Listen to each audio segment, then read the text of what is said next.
ugu horeeya oon rabo inaan idiin sheego waa in aad guriga joogtiin.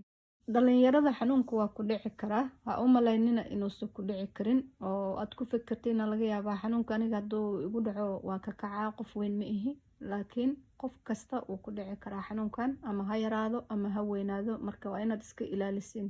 waxa ugu fiican oo jeermiska sida aad iska ilaalin kartiin waxa waaye inaad gacmaha si fiican u dhaqatiin ugu yaraan 20 ilbiriqsi ama 20 seconds.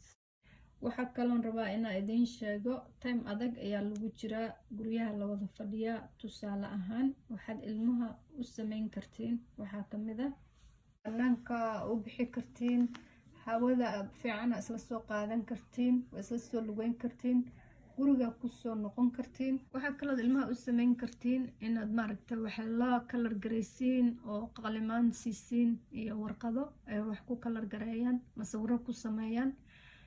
midda kale ilmaha loo sameyn karo waxaa kamid ah inaan meel oo qaylo lahayn ay wax ku qoraan ama wax ku bartaan, meel gooni ah loo sameeyo cunuga oo dareemo, ilmuhu ay dareemaan inay maaragtay waxbarasho ku jiraan, oo meel aan buuq lahayn oo xoogaa special looga dhigo.